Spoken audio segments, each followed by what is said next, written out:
This is part 3, the final installment from David Dewhurst's interview with Marty Smith, the last one he did before he died in April 2020. If you're in need of a gift or love books about motorcycles, Dewhurst's coffee table book Motocross, The Golden Era, is available at shop.wewentfast.com. That's why Dewhurst interviewed Smith in the first place. Chapter 9 is devoted to his legacy and career. Motocross, The Golden Era, ships for free from shop.wewentfast.com. Enjoy part 3 of the Marty Smith interview. In the final episode of the Marty Smith interview, Marty talks about how he lost his Honda contract, how dangerous motocross tracks have become, and how he wished two-strokes could come back into fashion. The original point of this book was kind of to reminisce and talk about why the 80s was so cool. Mm-hmm. And everybody you talk to, I mean, literally, even younger riders these days, all kind of get glassy-eyed when they talk about the 80s and your era in the later 70s too. What do you, from your point of view, what made that period so special, so different, do you think? It was almost an era of innocence. You know, we were the pioneers in the 70s and even into the early 80s. You know, as far advanced as the guys in the 80s were over us, they were still pioneers compared to the guys that came out in the 90s. So it's kind of like a cycle. It evolves every decade or every few years or however many years it takes to evolve from the riders' skill levels to the suspension on the motorcycles, the engines, the effort that each factory's putting in, the TV, the coverage that you have now online, and every week every race is on TV. We didn't have that back in the days. I mean, it's crazy how it's evolved. So I would say that it's just been the innocence, how it started, and we were the pioneers, the 70s pioneers, the 80s pioneers, and even the 90s pioneers.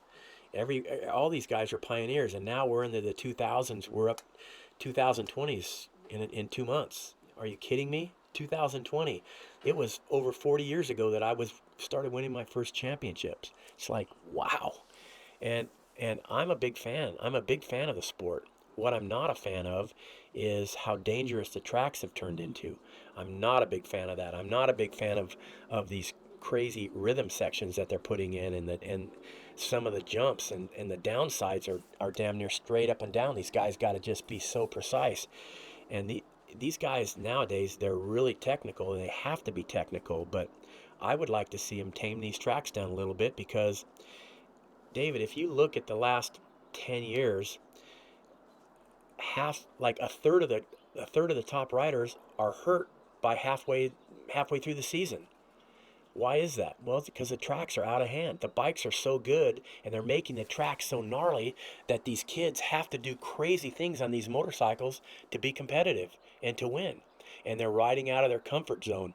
And these bikes are so stiff to get through the gnarly sections that if they get into a section and they get a little out of shape and they get off the throttle and their speed comes down a little bit, the bikes aren't made to go that slow, and they're so stiff it bucks them right over the bars, and next thing you know, they're in the hospital. So that's a downer for me, and I know it is for a lot of the guys from back in the day, to see all these the different track changes and how many guys are getting hurt. The tracks are just too dangerous nowadays. You said an interesting thing that you said the young riders are riding outside the comfort zone. Do you not feel like you were riding outside your comfort zone back in the day? Nope, I did not. I can honestly tell you, I was a rider that rode very methodically. I was a thinker, and I did not ride out of my comfort zone. Now, if I sit here and said I never rode out of my comfort zone, that might be a little bit of BS that Weiner or Hannah might be used to. So yeah, I probably did ride out of my comfort zone now and then, but I didn't make a habit of it. It was not my style. But you probably watched Hannah right outside his comfort zone. Or maybe he was comfortable right there. I think he was comfortable. That was his comfort zone. It was different than my comfort zone. That was just Bob. That was just Bob. That's how he rode. And he got so damn good at it that some of the positions that he would put himself into, there ain't no way any other rider could hang on to a motorcycle. But Bob did, because Bob was used to it. Do you think, I mean, was it you pushing him that made him do that, or was that just naturally Bob out of control? Well, I don't know. Bob will tell you, and I hope you get to interview Bob. Bob will tell you. Nobody could tell you. Nobody could speak for him. I just know that Bob was used to riding like that. Now, I know that later in Bob's career, after I had already retired, Bob settled down, and Bob was getting to a point where he didn't ride with his feet over his head too much anymore, and he realized that maybe I got to stay on two wheels. I don't want to get hurt. But I can tell you, back in the beginning days when him and I were battling, he was all over the place. But that was just Bob Hanna. Nobody even thought twice about it. That was just Hanna. But the fact that he was all out of control and sideways, legs everywhere, that must have changed kind of the way you approached it. It must have been, you had to kind of keep your distance from some of that, right? You know what? I did have to keep my distance when I was around Bob, when we were on the track real close. Sometimes he'd hit something, and his back would come over, and it'd be right in on my crossbar of my motorcycle. I'm thinking, you son of a bitch, did he do that on purpose? But no, he didn't. That was just Bob. That was just Bob. And the guy could hang on to that motorcycle in just about any situation. I give that guy so much credit. I mean, I really do. And I have such a respect for Bob, because Bob did what nobody else could do back in the day. Bob was paid to come up and beat me. I was on a far superior motorcycle than everybody else was until Bob came up. And Bob came up and did his job for Yamaha. And yeah, I have nothing but respect for the guy. Yeah, well, That son of a bitch. what's the biggest regret in your career, riding career? What was was it just not winning that 250 championship, or what did you regret most? You know what? Nope, it wasn't that at all. The biggest regret that I have was after 1979, or during the 79 season, I hired an agent to do all my contract negotiations with American Honda. And back in the day, nobody had agents. All these football players and baseball players did, but no motocross guys did. And I hired an agent, a sports agent, and he's going to get all this money for me, and it's going to be a bitchin' contract, and I'm going to have all these lucrative benefits that I've never had before. And I took him into the negotiations with American Honda, and all it did is it pretty much ruined my career with Honda. Honda did not like that. They did not take a liking to that. They thought it was rude that I brought somebody in to do my negotiations for me, and that was the end of my career for Honda. So if there's any one regret, that's my regret, that I hired an agent to do my negotiations with Honda. That is absolutely my biggest regret, my only regret in my career. You think you would have carried on with Honda some more? Yeah, I do. I really do. I really do, because I still had the skill, and I didn't have quite the drive, but I think that mentally, when I lost my ride with Honda, that took a lot out of it, out of my drive and my passion. And I think that if I didn't have that agent, and I would have had a more private one-on-one negotiation with Honda, I think we could have worked it out, and I would have had another couple years with Honda. I think it would have been better. And you forgot to work with Roger DeCosta then. Yeah. Thinking of that, who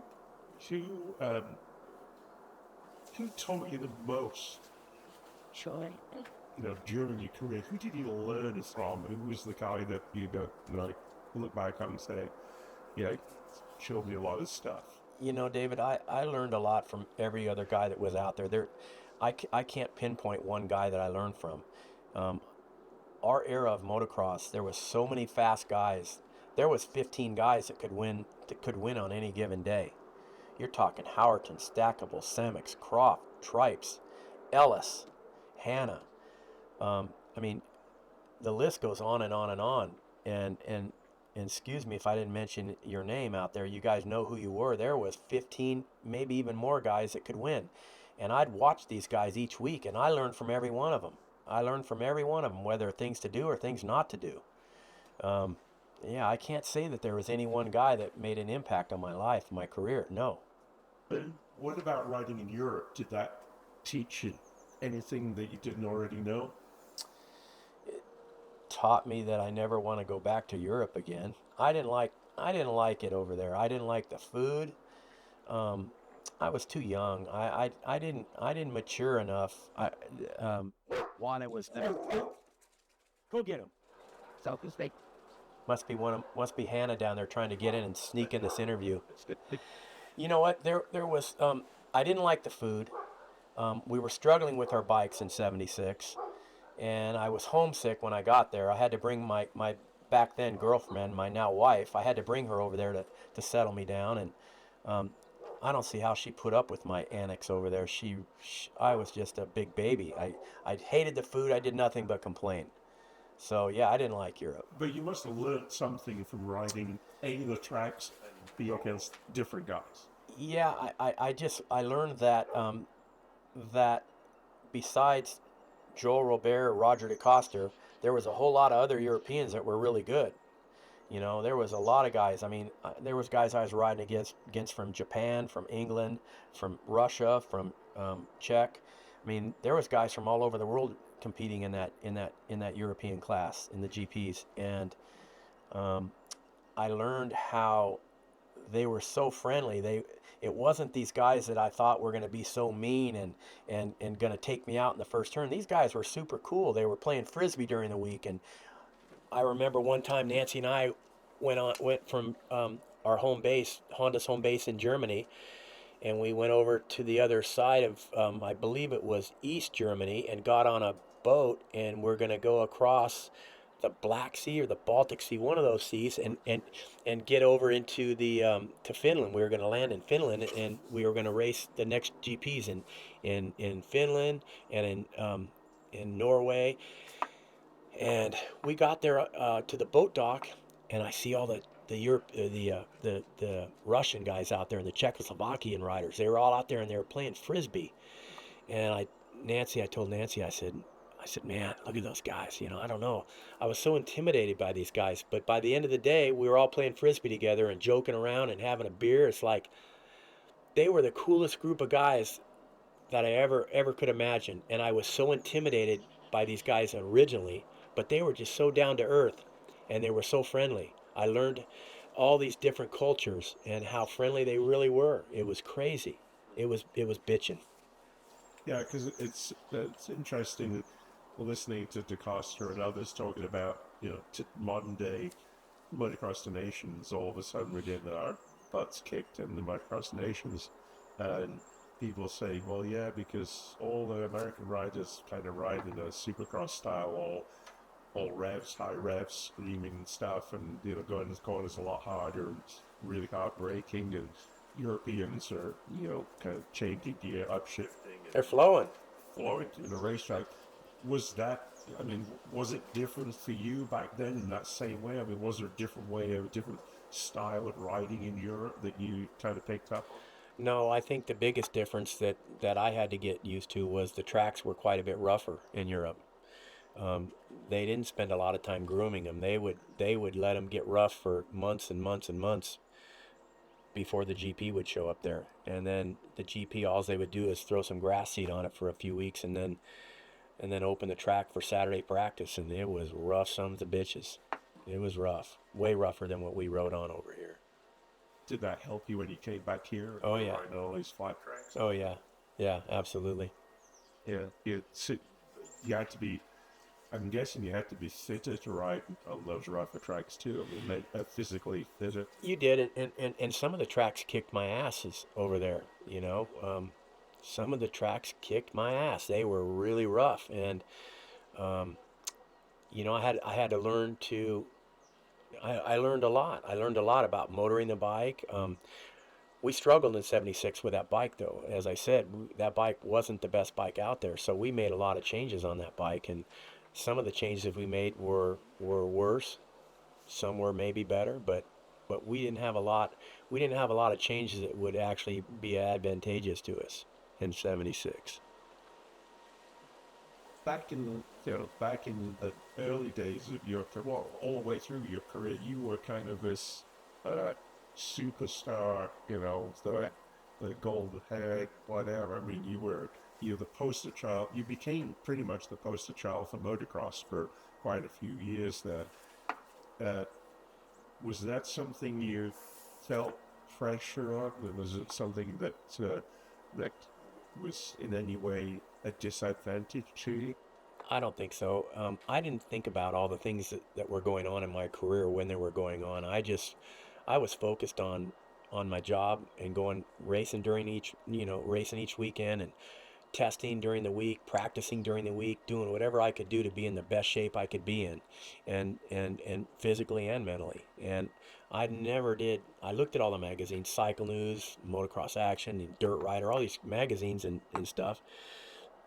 But I didn't dwell on it. I would look at these photos and look at the articles, and once I put the book down, I forgot about it. I put them out of my mind, and I didn't dwell. I didn't focus too much on that stuff because I think maybe it would screw me up. I don't know. I didn't think back then deliberately, let's don't dwell on it. I think that mentally I just didn't want to go there. I was just so busy on my focus on training and being better than everybody else and doing more than everybody else. I didn't have time to sit and dwell on all the cool shit that was going on. Now I look back on it and I try to dwell on it for the best of my memory can recall. But no, back in the day I didn't think about it. I just kept moving on from week to week. If you were bringing up a young rider today to go and try and do what you did, what kind of advice, what things could you give that guy that would help him move up the ranks? What did you learn that still applies today to kind of move it up as a factory rider? Well, there's a couple things. One of the simplest things that I did is coming up through the ranks, I never really looked on the start line at the back of the guys' jerseys and their names and numbers. I'd just get up to the start line, I'd find my spot, and I'd sit there and I'd focus. I'd focus on getting the whole shot, or thinking what I'm going to do and how long if I'm going to ride the first few laps hard and then kind of take it easy through the middle. I have a game plan. I'd work on my game plan. I didn't dwell on who was in the event. I think that as my career progressed and I started doing well, I think the best thing that I did was to spend more time on the motorcycle. And as we touched earlier in this interview, I think that there's a few guys that spend a lot of time on their motorcycles, and those are the guys that you see dominating, the Tomacs, the Villapotos, and maybe the Cincerello. These guys are spending a lot of time on their motorcycles, and a lot of guys, I think they take the easy way out. You know, they say, well, I'm going to ride the motorcycle maybe 2 days during the week, but I'm going to go on my street bike, my bicycle, and I'm going to put in 80 miles or 100 miles a week on that street bike, and I'm going to go to the gym and I'm going to do this. But all that stuff's good. I'm going to say it's good, but cross training, you can only go so much with the cross training. You have to stay focused on that motorcycle. You have to be on that motorcycle predominantly every day, if not every day, every other day on that motorcycle. You have to be on that motorcycle. I'm a firm believer of that.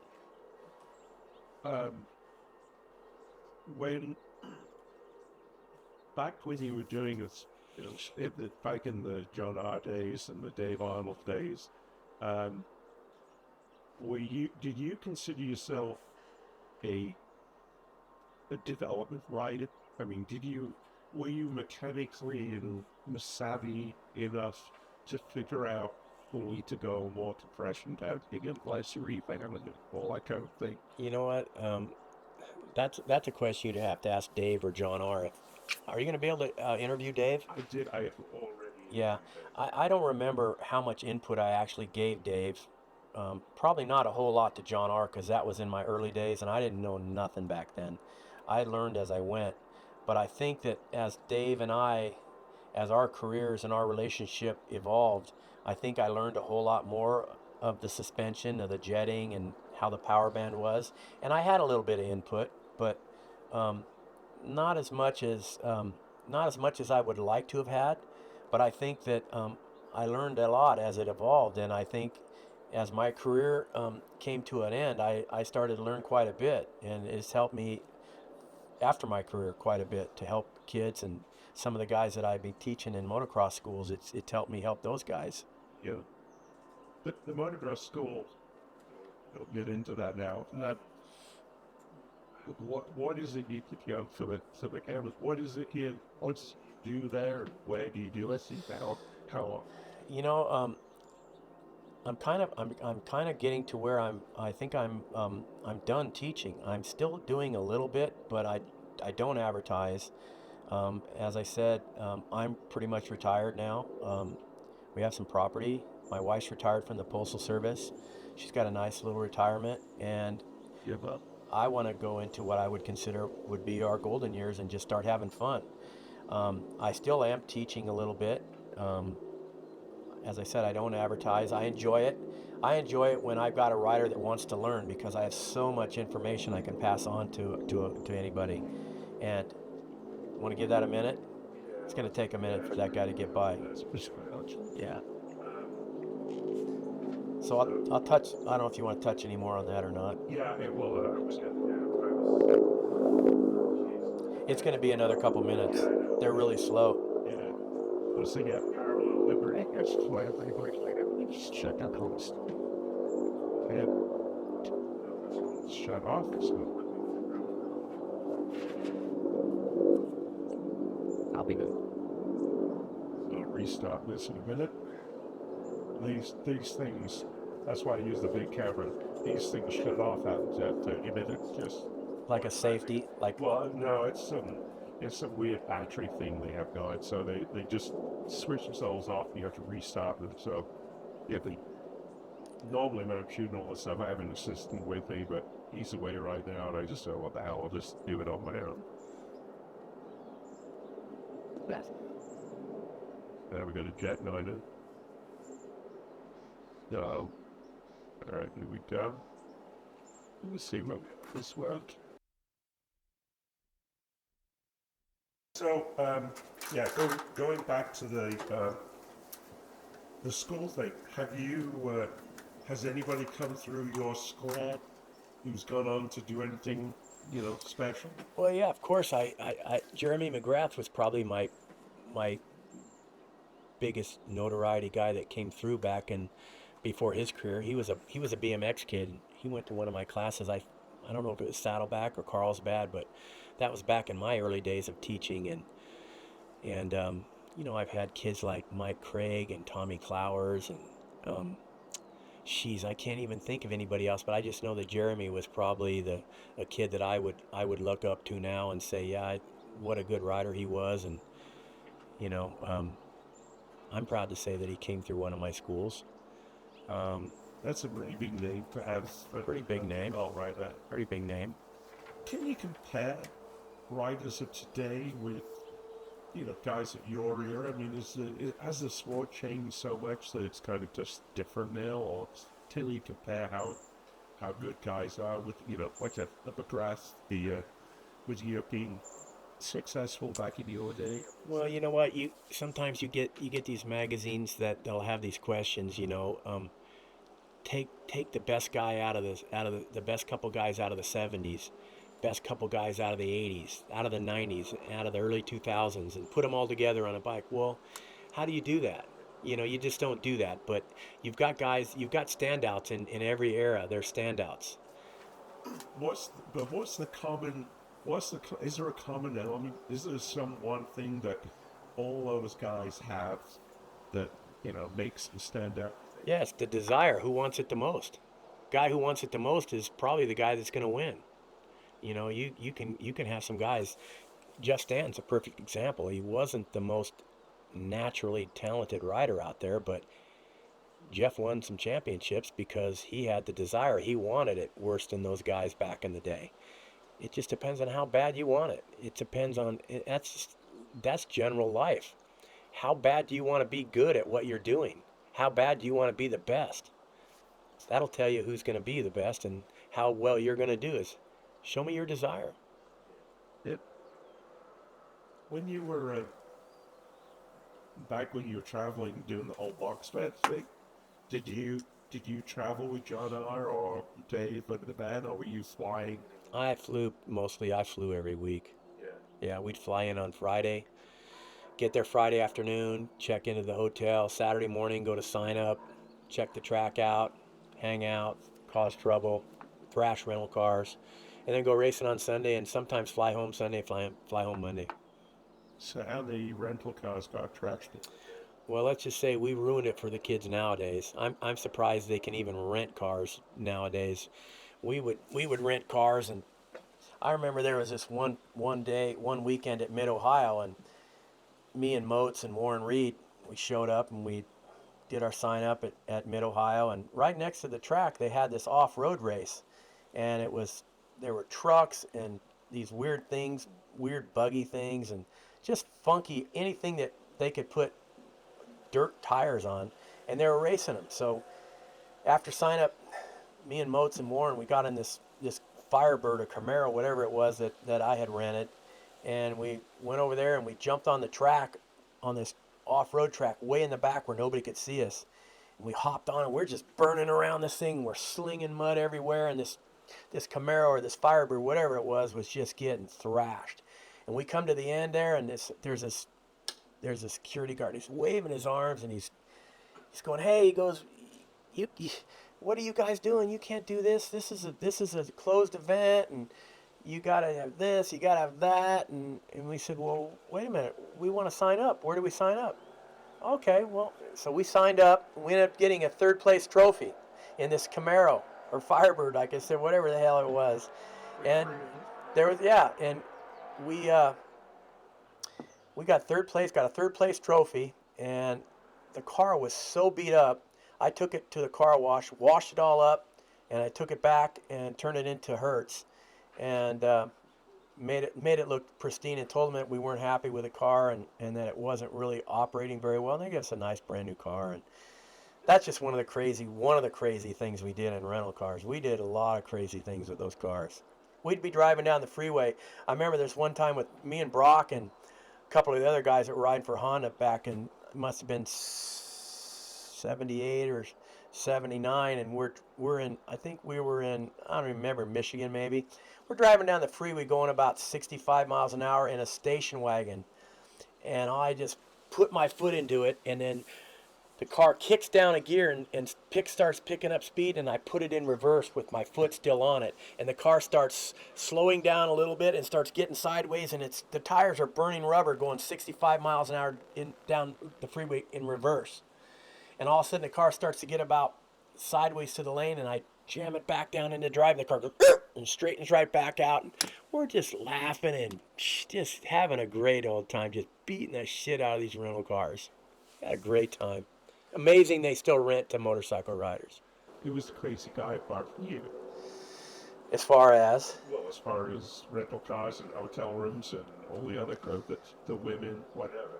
Well, I think that we all had a little bit of craziness in us when it came to the rental cars and the hotels and thrashing rooms and working on the bikes in the rooms. And yeah, I mean, the girl thing, everybody had a little bit of piece of that, getting crazy. But I think that just like the sport, I think it's evolved now, and it's probably every bit as crazy when it comes to that sort of stuff now as it was back then.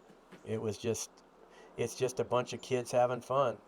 I'm not sure that's true, but I don't think anything's quite like it was back then. It might be. You might be right. You might be right. I'm proud to say that we were we were part of the of just starting that. I'm proud. I'm pretty proud to say that. You were the pioneers. Yeah, we were the pioneers of getting in trouble. We used to. I remember one time Rex Staten and I were sitting in a ravine alongside a freeway back east, and we were shooting bottle rockets at cars driving down the freeway, and we were just having a blast until all of a sudden they lit us up, and sirens and everything. Cops were right behind us with their guns drawn. Hey, get over there. They put us in the back of the car. They were going to arrest us. And thank God some guy had a heart attack in the hotel we were at, and they let us go. But that's just another one of the crazy things that we happened to be doing and got caught for. Where were the team managers when all this was going on, or were they out there? They weren't anywhere to be seen. Thank goodness. I know. Did you ever get in trouble with the factory for any? No. No. They never ever. No. No. Yeah. I agree. Can you imagine racing without that capacity? No, I can't. When you get a bunch of kids together, guys that a lot of testosterone flowing on a weekend, and you're going to go racing factory bikes, and you're doing what every kid in the whole world wants to be doing, and you're being a part of this, you're going to do some crazy shit. You're just going to do some crazy things are going to happen. Yep. Yeah. Yep. But just, once you got to lie, I mean, there was a lot of crazy shit going on away from the racetrack. But wasn't there a lot of crazy shit going on at the track? I mean, it was two separate things. I mean, once you got to the racetrack, it was business, and it was serious, and you did what you had to do. Or was it some element of crazy? Well, no, it was definitely more serious, no question. Once you get it Sunday morning, yeah, everything's more serious. But there still was an element of wildness and boys being boys and boys hanging out, and there was just always that element of surprise. You never know. Guys, like I said, guys like Weinert and Gary Semix, Steve Stackwell, these guys, Tripes, Pomeroy especially, these guys were out there, man. Mosier, another top rider that was out there doing crazy stuff. I mean, you would never know from weekend to weekend which one of these guys was going to be more off the wall than the other guy. What was the single craziest thing you ever saw any one of those? Anyone? You don't need to mention the name if you want. If you don't understand on it. You know what? I can't even pinpoint it. There was so many things that I can't remember all the crazy things. I just know that every one of these guys had their moment of glory as far as being crazy and doing dumb stuff at the track, or crazy stuff, whether it be in a rental car, or whether it be with a groupie at the hotel or a groupie at the track. Every top guy back in the day had their moment of glory when it comes to being crazy. I couldn't pinpoint one thing. There's no way I could. Kind of going back to something with you addressed earlier on when you were doing the production bike, factory bike, and you had the FMF bike. A lot of the guys to this day will go, oh, well, if only I had a factory bike, I could have just been whatever. I could be the champion too. Was there a huge difference between the good factory bikes and a good production bike, or was it night and day? Night and day, heads and tails. A good factory bike was so much better. I mean, you can't compete. You could not compete against one. If you didn't have a factory bike back in the day, best you could hope for was being the first guy to be the first guy after all the factory bikes, because you couldn't compete with them. They were that much better.